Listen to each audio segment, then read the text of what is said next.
జమ్ము ఏది అయినా ట్రై చెయ్యి ఆచి చికెన్ మసాలా. బీఆర్ఎస్ 10 ఏళ్ల పాలనలో 2 ఏళ్ల కాంగ్రెస్ పాలనలో ఎవరికి వారు ఇష్టారాజ్యంగా ప్రభుత్వ భూములను కబ్జా చేసి దోచుకుంటున్నారని మెదక్ ఎంపీ రఘునందన్ రావు దుయ్యబట్టారు. సంగారెడ్డి జిల్లా పటాన్చెరులో జాతీయ రహదారి విస్తరణ పనుల్లో జరుగుతున్న కబ్జాలను క్షేత్ర స్థాయిలో రఘునందన్ రావు పరిశీలించారు.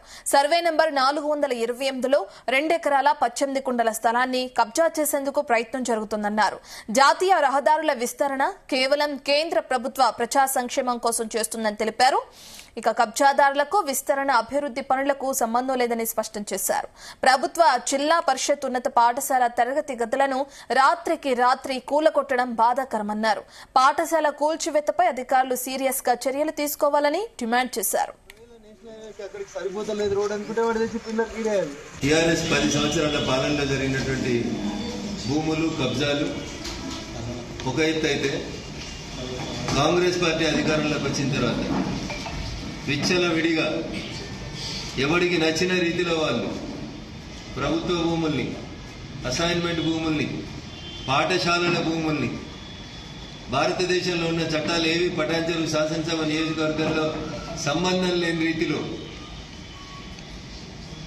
అసాంఘిక కార్యకలాపాలకి అధికారంలో ఉన్నటువంటి కొంతమంది ప్రజాప్రతినిధులు పాల్పడడం అనేది బాధాకరమైనటువంటి విషయం.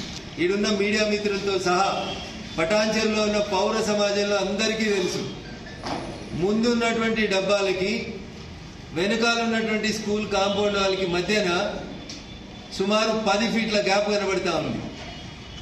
రోడ్డు విస్తరణలో భాగంగా ఇక్కడే నేను కూర్చొని నేషనల్ హైవే అధికారులతోటి ఇతర అధికారులతో మాట్లాడినప్పుడు రోడ్డు విస్తరణకు అడ్డంగా ఉన్నటువంటి కరెంటు స్తంభాలని షిఫ్ట్ చేస్తామని చెప్పి ఆ రోజు ఎలక్ట్రిసిటీ అధికారులు అందరూ కూడా ఇక్కడే కింది ఫ్లోర్లో, గ్రౌండ్ ఫ్లోర్లో జరిగిన సమావేశం లోపల చెప్పింది.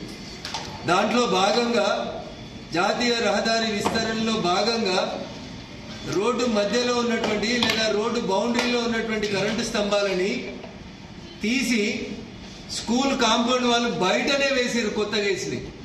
అంటే నేషనల్ హైవే బౌండరీ ఎక్కడి వరకు వస్తుందో ఒక్కసారి అందరూ ఆలోచించుకోవాలి. జిల్లా కలెక్టర్ గారు వచ్చి విజిట్ చేయాలి. తహసీల్దార్కి చెప్పినా చూస్తాము. 100 కోట్ల విలువ చేసేటువంటి ప్రభుత్వ పాఠశాల భూమి విషయంలో జిల్లా కలెక్టర్ గారి స్పందన తీరు గాని, రెవెన్యూ యంత్రాంగం స్పందన గాని బాధాకరమైనటువంటి విషయం.